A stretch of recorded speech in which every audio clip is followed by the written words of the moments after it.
ગુજરાત રાજ્યમાં હવામાન ખાતા દ્વારા ભારેથી અતિભારે વરસાદની આગાહી કરવામાં આવી છે। સોમવારની સવારથી જ વિવિધ જિલ્લાઓમાં ભારે વરસાદ ખાબક્યો હતો, ત્યારે ભરૂચ જિલ્લામાં પણ મેઘરાજાએ ધબધબાટી બોલાવી હતી।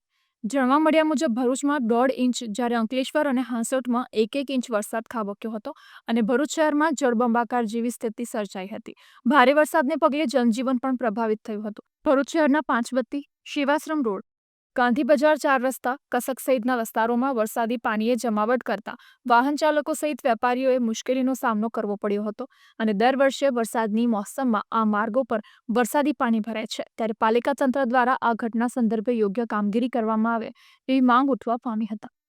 ભરૂચ શહેર અને જિલ્લામાં સવારથી વરસી રહેલા અનરાધાર વરસાદના પગલે જળબંબાકારની પરિસ્થિતિનું નિર્માણ થયું છે। હાલ આપણે ઊભા છે ભરૂચના સેવાશ્રમ રોડ પર।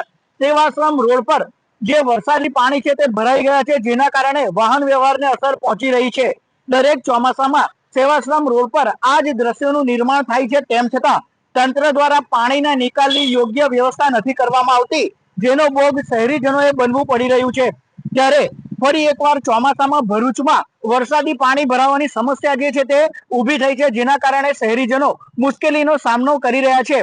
સેવાશ્રમ રોડ, પાંચબત્તી સહિતના જે વિસ્તારો છે તેમાં વરસાદી પાણી ભરાઈ ગયા છે અને તેના કારણે લોકોએ ભારે હાલાકી વેઠવાનો વારો આવી રહ્યો છે। જે વાહનો છે તો વાહનો પણ પાણીના કારણે બંધ થઈ જતા જે દ્રશ્યો છે તે નજરે પડી રહ્યા છે।